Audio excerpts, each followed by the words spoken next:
Okay, so today we're going to do Chaf Vav Aleph. We have to finish Chaf Hey Amud Beis. We are at the two dots by the wide lines towards the bottom. It says the Mishnah Hayamisanan v'yordu geshamim kaidim hanetzacham. They used to fast, and when the rain would fall before Netzacham, the question is, would they continue their fast or not? So, just to remind ourselves, we go back to the first parak. Remember, we discussed in the first parak, we had it on daf. I think it was Yud Aleph, Yud Beis. Right, the Mishnah told us on Yud Beis and Beis. The Mishnah told us that there was a difference between the first set of the 13 fasts, the first set of 3 fasts, versus the last set of 10 fasts. On the first set of the 3 fasts, the fast really only started by day. They didn't fast from the night before. But the fasts for the second and third parts, meaning the second 3 and the last 7, then they would fast from the night before, meaning like what we would do on Tisha B'Av or Yom Kippur. They fasted from the night before, and they continued to fast through the day, right? So it was a significantly longer fast, 24 hours rather than just the daytime. So when the Mishnah is telling us now, they were fasting and the rain would fall, what we mean is the situation is that they were already fasting. We're talking about the second and the third, right? Where they had already fasted from the night before. That's what we mean. Otherwise, the fast wouldn't have started, right? If you're only fasting by day, the fast technically didn't start. I mean, maybe it started by a lice, whatever, but it didn't fundamentally start. You hadn't been fasting. All right. So Zok the Mishnah. If you were fasting and the rain fell before Netzachama, so what is the halacha? So Tana Rabban, we have a brisa. The brisa teaches us as follows: Hayu misanim v'yordulhem geshamim kaidem hanetzachama. If they were fasting and the rain fell before Netz, shelo yashlimu, then they should not complete the fast. La'achar netzachama yashlimu. After Netz, they should finish the fast. So in other words, the dividing line is Netz, Divrei Meir. If it rains before Netz, you're done. You don't have to fast anymore. But Yehuda says that before Chatzos, you don't have to be mashlim the fast, but after Chatzos, you have to be mashlim the fast. So he says again, if we'll be imagining a 12-hour day, so he says so long as it rained prior to 3 o'clock in the afternoon, and then you don't have to finish the fast. But if it rained after 3 o'clock in the afternoon, then you do have to be mashlim the fast. What's the logic of it? If you look at Rashi quickly, Rashi tells us, what does it mean that before Netzacham you don't have to be mashlim the fast? Akanti loichal alayu tainus. Because it still has not yet been chal, the tainus. I mean, it hasn't been chal. They were already fasting the night before. But it's not chal in the sense that it has not become by day. It is not fully transformed into a fast day. So what is the shita of Rabbi Yehuda that he says that if it rained before chatzos, then you don't have to fast? The akat, so Rashi says the chatzos is zman achilahi. The chatzos is the zman of eating. Me chatzos ve'elech chal tainus. When are we saying that the tainus is chal? The tainus already started the night before. What do you mean chal? It's true you weren't eating, but the chalois of the tainus in the fullest sense is after you missed, of the meal by day. It's not enough that you already were fasting at night. It's not enough that you wouldn't eat breakfast. According to this one number, it has to go past chatzos. That's really a chalois of a tainus, and then you would have to continue fasting the whole day. But if it rained before that chatzos period or 3 o'clock period, then the chalais of the tainus is not so full. Yes, it's true you already missed dinner the night before, you missed breakfast, but it's still not fully chal. Yeah, so those are the 3 opinions. The Brisa gives a reason to explain Rabbi Yossi's opinion. It's both the other ones. What's Rabbi Yossi's reason? Well, how did he get 3 o'clock? We understand Netzachama is a time, Karfes is a time. Since when have we heard that Tes Shoyes is a time? We don't really come across Tes Shoyes so much. I mean, We have it maybe with regards to Tfilas Mincha or whatever, Mincha Gedel, but it's not like something that we typically come across. So he says, Shenemar, Hereisa ki nichna Achav. He gets it from this idea that Achav was machni himself to the Rebbeinu Shalom. What exactly is that source? So the pasuk tells us there in Malachim that Achav, he wanted a vineyard. The vineyard belonged to Navais. Navais said, "No, this is like a family, inheritance. I'm not giving it to the king." Remember what Shmuel Hanavi had said to the Jewish people when he said, "It's bad. You guys want a king. It's a terrible thing. You're asking for a king." One of the things he tried to scare them off from asking for a king is like the rules of the king. The Mishpat HaMelech is that a king can take what he wants. If he wants, your house, the king can do whatever he likes. There's really no rules. Now, the truth is, the king does have rules. He has to keep the rules of the Torah, and the rules of the Torah would not allow a king to just do whatever he wants. But that said, it's still the king. One of the things that he can do is he can suborn your young men and young women to work in his kitchen, to work in his army, to do various things. And among the things that he's able to do is that he's able to say that for the common good or whatever, they need easement, they need to take away your property or whatever. That's sure. In this case, that wasn't what the communal good was. Achab wanted it for himself. He liked the vineyard, whatever it was. He liked the area. That is a different story. And that would be against the Torah law. And Hashem sends Eliyahu Navi to Achab at the day he killed Navas. He goes into the vineyard and he's there, relaxing, enjoying. It was a beautiful vineyard. Maybe it was nice views. The whole area there of Emek Israel is so gorgeous. And he went there and he's enjoying himself there. And the pasuk says, "Vayi kishmaya Achav es hadavar ma'ila."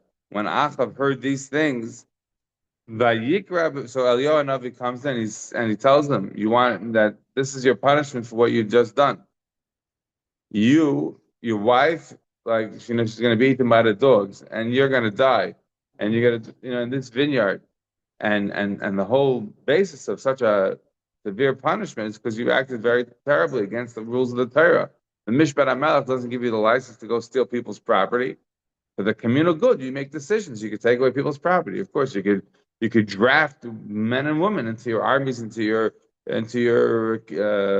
sort of the royal retinue. You can take footmen and you can take cooks. You can do things, but there's a reason for it. The king has to live in a certain kind of manner. But to come in there and say, I'm taking your land because I like it, there's no basis of that. That there's no basis of. So the Eliyahu Navi comes and tells him all of this stuff about the punishment that's going to happen to him and his wife. And the pasuk says, "Vayiki Shmaya Achav es hadavarim la'ela." When Achav heard these things, Vayikra begadav, he ripped his clothing, Vayasim sak al b'sarai, and he puts sackcloth on his body, Vayitzayim, and he fasted. Vayishka v'sak vayahalach at, right? And he put the sackcloth on his body, and he went slowly, right? La'at la'at, he went slowly, he walked slowly, meaning he was in mourning. He heard what was going to happen to him, and he was very sad. What do we see from this pasuk? We see from this pasuk that he fasted, right? Vayotzim, the pasuk says that he fasted.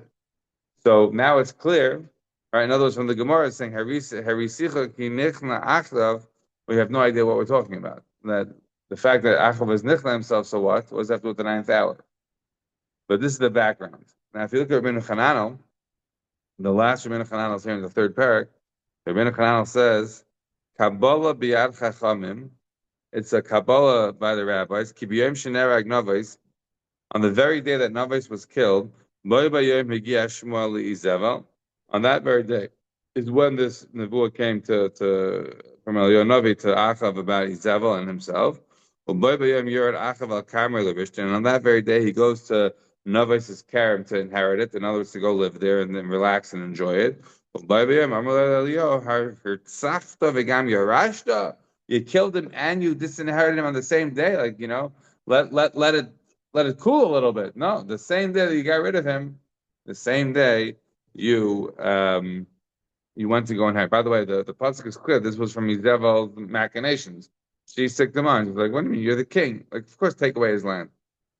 Umiyad nichna, and on that day, Eliyahu comes and zittles him out for what he did. Right, right, and he says the terrible things that are going to be that are going to happen to you and your wife. Umiyad nichna, and he was machni himself to the Rebbeinu Shalom. As the pasuk says, "Shenem vayikishma achvas hadavar mo'el vayikras begadav vayosem sak al basar vayitzayim vayishka vasak vayahalech at ugmiri." And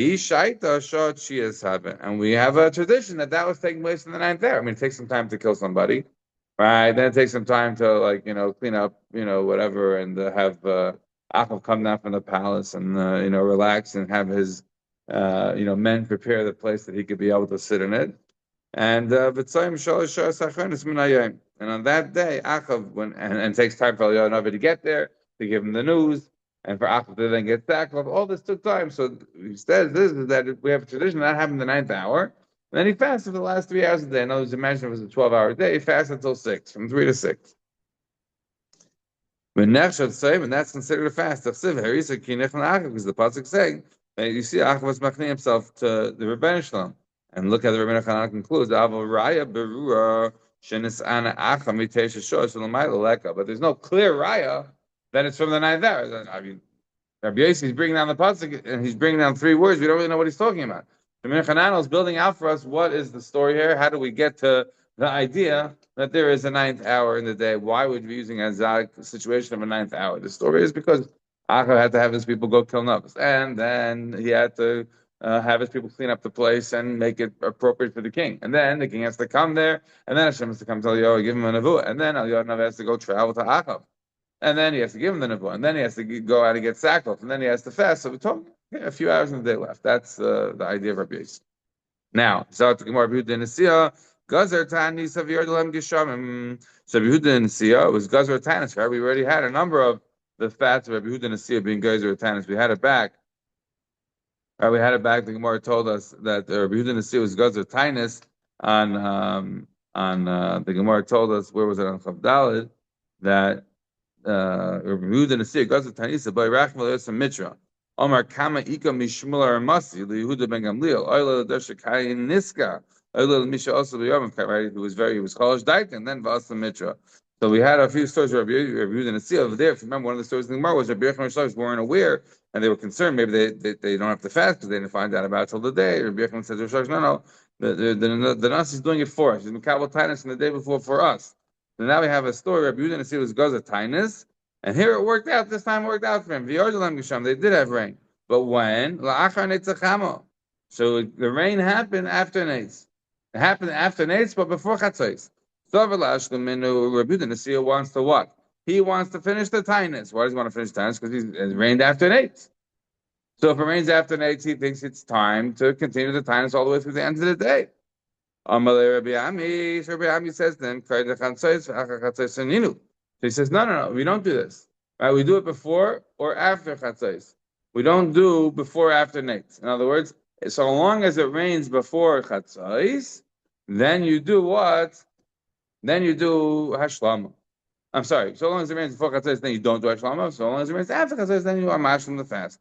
So here it rained after Nates, but before Chatzos.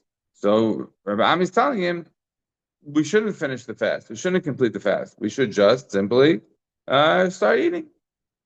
Yeah. Shmuel HaKatan goes to Tanis V'Yerdalam Geshamim. Kaidem HaNetzachama. By Shmuel HaKatan, they were guys who were Tainus. And the rain fell before Nates. So the people were very excited. They said, oh, it's a shvach of the tzibur. You see, it rained even before Nates. We're great. He said, I'll tell you what you guys are like. You're like a servant that would like a present from the master. So the master says, give them the present. And let me not hear them. Meaning, I'll give you the present, and then I won't have to listen to you anymore. That's a good thing, right? For the person, right? No, it's not a good thing. You want to be able to talk. You want to be able to have the relationship. The person's giving you the thing and saying, "Okay, here, be done with me. I don't want any more from you. Here, you want this? Okay, good. No more talking." So Shmuel is saying the fact that it rained before Nates is not such a great thing. You think it's amazing? Not so amazing. Where do we have an example like this? right? So we have a couple of examples. The Gemara tells us in Yavamis on Samach Daled, the Gemara tells us there, Maisa, about why is it that the Avis were Akar? Why was it the Avis couldn't have children? Right, obviously, and Yaakov, they all had problems with children. Again, not Yaakov and Leah, but Yaakov and Rachel, right? Yitzchak and Rivka, Abraham and Sarah. Why do they have problems with this issue? So the Gemara over there says, because HaKadosh Baruch Hu means Avel Tfilas and Shal Tzadikim. Someone wants to hear you, and if you take it in that way, then it's not punishing you. He wants you to open up. He wants a relationship. The Gemara in Yuma tells us on Ayin Vav. The Gemara tells us there that Shimon Bar Yochai said, his students asked him, Rebbe, why is it that Lo Yarad Lehem Yisrael Man Lama Hayu Yardin Man Yisrael Chol Yom V'Yom? Why was it that the man fell every single day for the Jews? Right, the Pasuk says, B'Chol Yom V'Yom, they had to go. And it was a special thing. On Yom Shishi, they found two portions. So they were wondering what's going on. So he said, oh, this is special because it's Shabbos. Tomorrow you're not going to have man. And then some people went out to go check anyways. They got punished. But what was the reason, says the students, the man had to fall every day? Why couldn't we just have the man once a week, once a month? Says the Gemara, the Shimon Bar Yochai tells the students, and even an example for what this is comparable to. What is it comparable to? To a king who had one son. So if the king gives the kid a present that's going to last him a savings account every year, he gives him the health savings accounts, they have, like, oh, this is for the year, right? So if on day one he gives him his spending money for the whole year, then guess what? He comes to the king every year to say Shalom Aleichem, remind us to fill up the account. But if he only gives him enough money for the day, I remember hearing this as a strategy from a parent who was a very wealthy person. He said, yeah, I support all of my kids, but not enough that they don't have to call me. They have to always call me. As I'm kind of a matzah. I'm not saying it's the best parental approach. I'm just saying that in this Gemara here, the Jewish people are very proud of themselves. It rained before Nates. Fantastic. They're walking around, very straight like a peacock. And Shmuel says, don't be so excited. Why not? Because HaKadosh Baruch Hu is giving you the rain so you don't have to daven. Right? Even if the fast started the night before, they weren't gathering in the synagogues the night before. The gathering in the synagogues going to happen in the morning. So the fact is, Hashem didn't want to hear your prayers. But He's giving you the rain. Don't walk around like a peacock thinking you're so amazing. Then here's the next story. One time Shmuel HaKatan was Gozer at Taanit. And what happened? What happened was that the rain only fell after Shkia, meaning they fasted the whole day. Right? And at night, mamish, after the sunset, after they finished the whole day of davening, then it started raining. So people are like, oh, you see? This is a wonderful thing. Hashem listened to our prayers. Mamish, we davened the whole day. We beseeched the Rebbeinu when we knocked on the doors of heaven. Right? They knock on heaven's door. And what happened? The doors opened up, and Hashem let it rain. Wow, we're big tzaddikim. You see, according to what Shmuel HaKatan said, we mamish mimekayim it. Shmuel says, no. Don't be so proud. What do you mean, don't be so proud? I'll tell you what you're comparable to. It's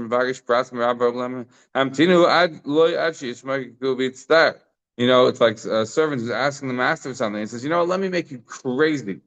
Let me make you mamish be mitzvah yourself and go apoplectic in terms of tsar and asking and begging and pleading. And after you make yourself mamish crazy, mishiga, then I'll give it to you. Right? What kind of a person is that? Right? That you have the people dancing, mamish going crazy after the symbol. Okay, all right, they did enough. Now I'll give them. So don't be so proud. So So when is it ever possible to please Shmuel HaKatan and say, oh, this is in fact the way that the tzibur is special? In what situation do you have it? He seems never to be pleased. Whatever the situation, he always finds a flaw. Says the Gemara, Amar Masha Baracham Manashu Zika. In a situation where you have Masha Barach and the wind starts to blow, and they say Ma'ir Dageshem and the rain starts to fall, meaning the stories that we had about Rebbe Chia and his son, the stories that we had about a couple of very, very rare people who are at this kind of a level where they say Mamash Mashav Ruach, and the rain starts to fall, the wind starts to blow, and the rain starts to fall. These are very few people. Most people are not in this kind of a level. The Gemara said over there, if you remember back on Chav Daled, the Gemara said about some people in the situation of Ilfa, Amamashav Ruach, Amamashav Zika, Mardageshim Rasa Mitra. So over there, the Gemara said that they asked him what was so special, right, about the various different deeds of the people. Rav had a person there who did this, and he said that he was a teacher of children. Imam, he would treat the poor kids like the rich kids, and even the ones who couldn't study, he was so nice to them, and would try to be mafias them he would take them fishing, or he would give them fish, or I'm not exactly sure what he did, something with fish. That's a situation where Shmuel would agree that it was shvachai shel tzibur. Only in that situation, meaning that it was not. It didn't make a difference specifically the time. It could have been 9 o'clock in the morning. I mean, it could be after 8. When somebody got up there and said Mashav Aruach, V'nashav Zika, Merida Geshem, V'asta Mitra, that's the situation. That's the only time. Now, before we move on, so the Gemara over here brought down machlekes between Rav Meir, Rabbi Yehuda, and Rabbi Yosi. Right? We know that lahalacha, that the Mishnah, the Gemara told us in Erev Memvav, when you have machlekes between Rabbi Meir and Rabbi Yehuda, halacha is like Rabbi Yehuda. When you have machlekes between Rabbi Yehuda and Rabbi Yosi, halacha is like Rabbi Yosi. When you have machlekes between Rabbi Meir and Rabbi Yosi, the halacha is of course like Rabbi Yosi. So in our Gemara over here, who should the halacha be like? Is it Nate? Is it Chatzos? Or is it Teisha Shos? Right? The halacha should be presumably Chatzos. No, that's Rabbi Yehuda. It has to be Teisha Shos, like Rabbi Yosi. Not Nate's, not Chatzos, right? So why is it that Rabbi Ami is telling Rabbi Yehuda to see this guys of Taanit? V'yordel gisham la'achar Nate. Sover la'ashteminu. Amalei Rabbi Ami. Kedem Chatzos v'achar Chatzos sheninu. It sounds like Rabbi Ami is passing like Rabbi Yehuda. He's not passing like what? Like Rabbi Yosi. Right? If you look at the Rambam Hilchos Taanit Perek Aleph Halacha Tes Zayin, the Rambam brings down that if it rains before Chatzos, then you don't have to be mashim the fast. But if it rains after Chatzos, then you have to be mashim the fast. Like who? Like Rabbi Yehuda. How could it be? The answer is Pashut, I think. You have to go back to the Mishnah. The Mishnah told us back in the beginning on Yudkef. The Mishnah told us. Look at the end of the Mishnah. The Mishnah says, in other words,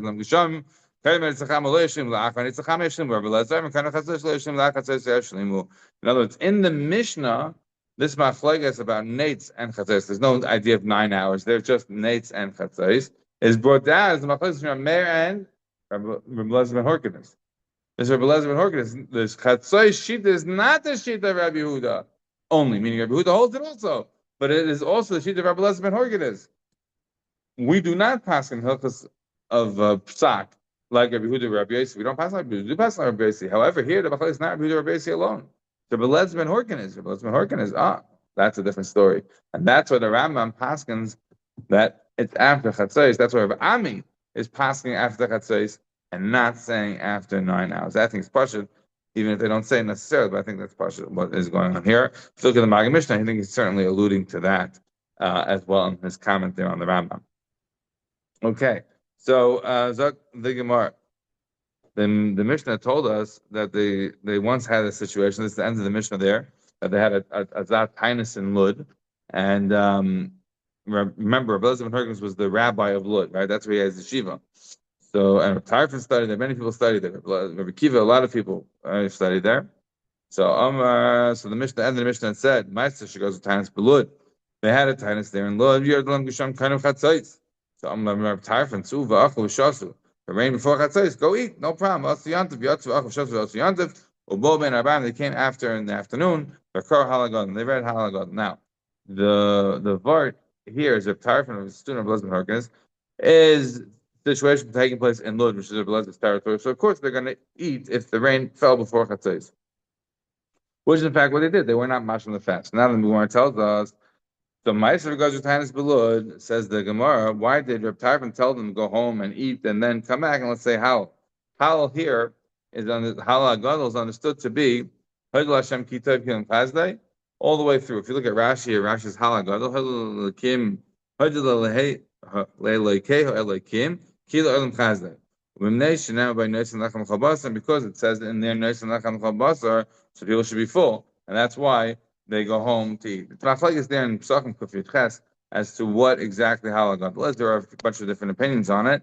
What I don't understand is the Rambam does paskin like Rashi, which is it's the long haidula. We say all the way down. And the Ram does pass like that. If you look in Hilchos Chametz U'Matzah, the Ram does say that's what Hal Hagadol is referring to. And yet here, if you look in the Perusha Mishnah, the Ram says Hal Hagadol Hu Mehadol Hashem Kitov Ad Shir Hamalis. I don't understand, how that works. If you look in the Tehillim, you'll see that I just don't know. It's a much longer type of. I have to look. Maybe there's different girsas in the Perusha Mishnah. Maybe people talk about it. I just don't understand how that works. It's obviously a lot longer than Haidu.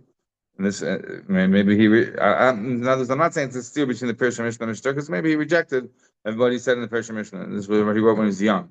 But nevertheless, it's a really long piece then of how, right? It's a much longer piece. If you go over to Shamalis, which Haidul Hashem Kitev is he talking about? Right? There's a few different ones that open up with that. I'm not 100% clear. Okay. Zot the Gemara. Says the Gemara, the name of Halmei Karab. So the Gemara asks, maybe you should say Halal earlier. Why did he send them home to eat and then come back to say Halal? So Abaya V'Rav Adamri Tafar, there's another Gersa that says maybe it's Rav and Shmuel. Either way, they together said, Lefisha Ein Arm Halal, turn the page to Chavav Man Aleph. Why? Ela al nefesh seveya v'keres malaya, because they wouldn't say halal hagadol unless they were actually full. Why? Because it says that people are going to have, they're going to be full. They're going to have eaten. So says the Gemara, Aini, is that really true? That you have to say the halal on a full belly? But the Harav Papa Ikl Beiknishta, Rav Papa came to Shul, the Avi Juber. I have no idea what that is, but probably a town there in Bavel. The Gazer Taanit Geshamim. It must have been near Mechaiza or in Mechaiza or something like that, based upon the way the story is.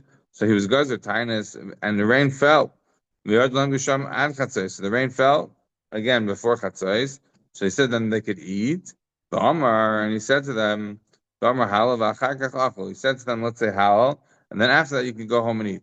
Right? So the Omar halal v'achar kach achol v'shasu. So the Gemara is asking, why is it that he made them say the halal hagadol before they went home to eat? The Mishnah said that you first eat, and then you come back to shul and say halal hagadol. So the Gemara answers, Shani b'nei mechayzer, the shchichibu shichros. Right? The b'nei mechayzer, they were a bunch of drunks. So he knew that if they went home, they weren't necessarily going to come back. Or if they came back, maybe the problem was that they were going to daven drunk. Right? That's one of the issues of a kohen. Right, we learn out Yayim Shecha Al Teish. We learn out you're not allowed to be a shasu yayin, not just a claim by his avodah, but us by our avodah. A person who is drunk is not supposed to be davening. Now, the Gemara is full of many sort of nasty quips about the Bnei Mechayza. Among them, the Gemara Bava Kama Kuf Yotes. Over there, the Gemara says that the women of Mechayza were very rich and very frivolous in the sense that they used to give lots of big gifts. Normally, a woman to be giving big gifts without a husband's permission is a problem. But Mechayza, they were so rich, it didn't make a difference, right? They were able to get away with it. The Gemara says in Psachim Nun on the base, by the women of Mechayza, they were so super lazy that they didn't do work. But the Gemara says it's not that they didn't do work. What do you call on like specific times? No, they generally didn't do work. That's again goes back to the idea of being wealthy, lazy, drunk. I mean, you get the picture of what Rava had to deal with. Right, being the rabbi there in Mechayza. All right, so how do you say the Tanis Elu? How do you say the Tanis Elu? How do you say the Tanis Elu? So now we start the fourth parak. Again, the same style in the fourth parak as we mentioned already in the third and second parak, which is that the Gemara, unlike the Mishnah, tells us all the Mishnayos sort of in one fell swoop, which again goes back to this idea of understanding the Mishnayos and learning the Mishnayos separately. Right, from the Gemara. If you learn the Mishnah itself from the Gemara, you'll see it. Each one is a different separate piece. And whereas in the Gemara, it's sort of all smushed together. Why? I'm not sure why certain Mesechus, certain Prakim have it that way. I'm not 100% clear. Fine. So we are now have discussed all the Seder Taaniyos of different fasts that we do, and now we're adding in some additional information about what they would do on these fasts.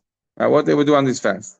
So the Gemara says, Bishloisha Prakim. I'm sorry, the Mishnah tells us Bishloisha Prakim Bashana Kehanim Noisen Eskapem Arba Pa'am Vayom. b'shachas, b'musaf, b'mincha, v'nil sha'arim.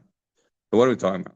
3 times a year, the Kahanim would duchen more than once, right? They would duchen 4 times in a day. Right? We understand that they duchen by shachar, they duchen by musaf. We've seen that. That's pretty common. But here we're saying that they're duchening 4 times a day. What are the 4 times? B'shachas, musaf, that we get. That's relatively normal. It's not so odd. But the mincha v'ne'il ash'ar, they would also duchen by mincha and by ne'ilah. Now, the first thing to understand is what do you mean Ne'ilah? We associate Ne'ilah only with Yom Kippur, but that isn't the case. Yerushalmi, it says in Brachas, Rashi brings down that in fact they used to say Ne'ilah, B'nahagin, if you look at Rashi, the end of the first Rashi there, B'nahagin ha'ileh hispal tfilas Ne'ilah b'chol tanisam keder shem hispalin b'yom HaKippurim. They used to say Ne'ilah on the fast days, right? Not just on Yom Kippur.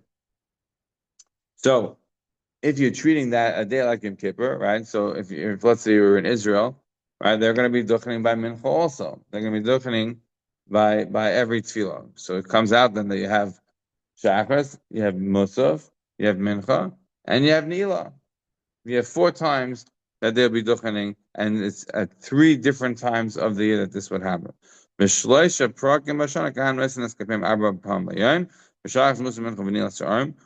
is the example of these 3 times? The ta'aniyos, uv'ma'amados, uv'yayim haKippurim. What are those 3 times? On the Taanit, on the ma'amados, and on Yom HaKippurim. So Yom HaKippur is simple. We know what that one is. That's pashut enough. And we know what Taniyas are because we've just discussed what the Taniyas are.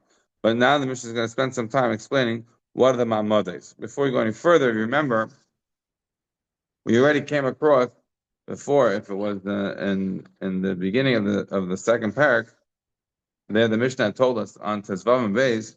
Remember the Mishnah told us about the Anshe Maimed. Remember the Anshe Maimed? You have the Anshe Mishmar, you have the Anshe Maimed, right? Then the Anshe Beis Av. Remember how that worked? It was basically the Kahanim were divided up into 24 Mishmarais, and in those 24 Mishmarais, you had as part of those Mishmarais, which had changed. So the Mishmars were initially started by Shmuel, by David HaMelech, etc. Those Mishmars, many of those Kahanim never showed up back for the second Beis HaMikdash. They stayed in Bethel. So for the Kahanim that came back, they started a new 24 Mishmars, new families. I mean, maybe some of the families came back, but they started new families, essentially to create another semblance of 24 Mishmars, which would give them each Mishmar 1 week a year. They were responsible for the work that was done in the Beis HaMikdash, so that made it 48 weeks. And then all the Mishmaris were responsible during the holiday season. So Yom Kippur, Sukkot, Rosh Hashanah, Shavuos, etc. That would effectively take from 48 to 52 weeks. That would be the rest of the weeks of the year. That's effectively how it worked. Now, every Mishmar is then further divided into Anshe Beis Av, which meant that it was 1 day a week where the Mishmar was there that whole week. But of that week, there was a specific day of each Mishmar had 7 Batei Avos, and each one took a day. And everybody else was around in case there was a big busy day that day. Along with them was the Anshe Maim. The Anshe Maim were other people, Kahanim, Levim, Yisraelim, who would be responsible for standing around and offering various tefillos, etc. One of the things that we learn about in this Mishnah is that the Anshe Maimon weren't just people who were in Yerushalayim at the Beis HaMikdash. There were also people who were in the local towns, who were part of the Ma'amados. Of the people that were going, there was a Maimon in the specific towns where they lived. Not everybody had to go to the Beis HaMikdash. The Mishnah tells us here that what was these Ma'amados? Eluhin Ma'amados. That they had these Ma'amados. So Rashi tells us, why do they have Ma'amados? Savas B'nai Yisrael. Because the pasuk says, we just learned in this past week's parsha. The pasuk says, it's Korban Ilachmi Lishai. Right? Every day they bring a carbon. Taanit for the Bnei Yisrael is a public carbon. It came from public funds. How could you have a carbon for people and the person's not there? Can you ever have a carbon like that when somebody's not there and yet he's being yetzi in a carbon? So they were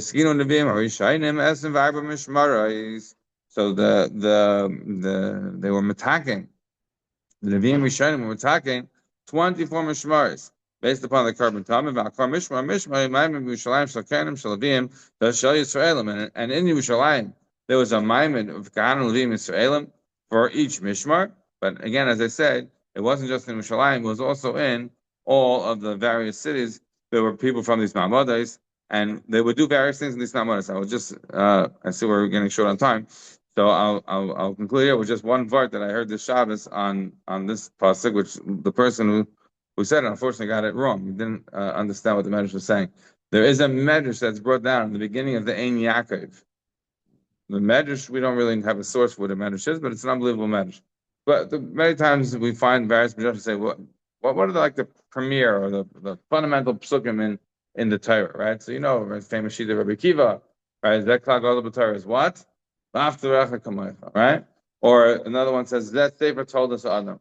From this version of a Medrash that's brought down at the beginning of the Ein Yaakov, which we don't have exactly, says the machlekes between three opinions. What is the most important thing? Either the pasuk right? That's one opinion. Right. The other opinion is the other opinion that I'm forgetting that one of the opinions, but the third opinion, so what I'm focusing on is the pasuk of the carbon talmud. What is the reason? Why is that one of the three most important psukim? No, I think the third pasuk where is the bar. I forget now. What is the reason for Esakev? Why is the carbon talmud the most important pasuk? The Medrash doesn't explain, but the simple reading of the Medrash is the reason that's most important is consistency. Success in whatever field only happens through consistency. The reason that the carbon talmud is the most important thing is because you do it when you're depressed, when you're happy, when you've been successful, when you failed. You always have to do it. So long as you always be consistent, you will find success. Shkaf.